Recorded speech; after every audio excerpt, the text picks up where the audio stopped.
ఒకప్పుడు ఇల్లు అంటే గోడలు కాదు, అనుబంధాలు, ఆప్యాయతలు. ఇక్కడ ప్రతి అరుగు ఒక జ్ఞాపకం, ప్రతి నవ్వు ఒక ప్రేమ కీర్తన. ఇది మా ఇంటి కదా! ఇక్కడ ప్రతి ఒక్కరూ మనిషిలా కాక మనసులా ఉంటారు. ఇక్కడే అన్నాడు సూర్య, మా ఇంటి చిన్నోడి పేరు. పసివాడే కానీ వాడి చూపులలో తెలివితేటలు కనిపిస్తాయి. సూర్య కథ ఇదే. క్షమించు మొదలవుతుంది ఇక్కడి నుంచే. రండి మరి. సూర్య ఏంటో, వాడి కథ ఏంటో తెలుసుకుందాం.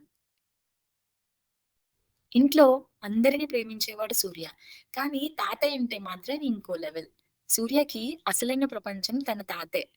తాతతో కూర్చొని పళ్ళు తింటూ నవ్వుకుంటుంటే పొలం కూడా పారడైస్‌లా కనిపించేది. రాత్రి అయిందంటే చాలు సూర్యకి తాతయ్యతో పడుకునే టైం చాలా హాయిగా ఉంటుంది. చాపపై పడుకొని ఆ నక్షత్రాలను చూస్తూ తాత చెప్పే కథల్లో ఎక్కడికో వెళ్ళిపోతుంటాడు. ఒకరోజు సాయంత్రం తాతయ్య పొలంలో ఒక బుల్లి కుందేలు. దాని పేరు చింటూ. చింటూ వచ్చి గడ్డి తినడం చూశాడు. తాత మొదట నవ్వుకున్నాడు. పాపం చిన్నదే అనుకున్నాడు. కానీ రోజు రోజుకి ఏదో తింటూ తింటూ చివరికి మొత్తం పొలమే ఖాళీ చేసేసింది. తాతయ్యకి విసుగొచ్చింది.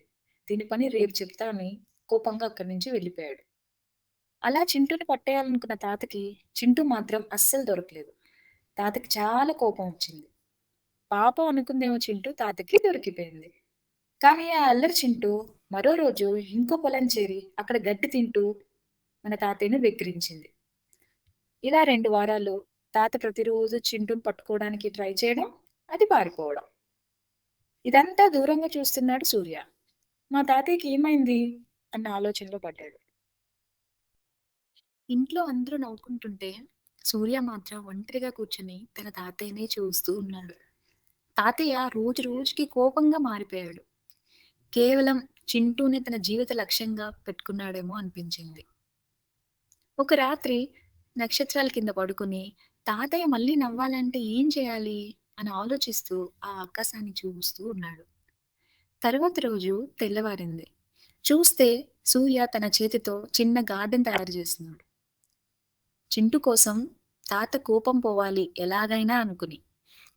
కొద్ది రోజుల్లోనే చింటూ పొలం మానేసి చక్కగా సూర్య వేసిన గార్డెన్‌కే వచ్చింది.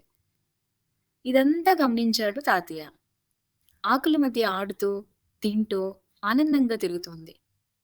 మెల్లగా పొలంలో పచ్చగా మళ్ళీ మొక్కలు తిరిగి వచ్చాయి.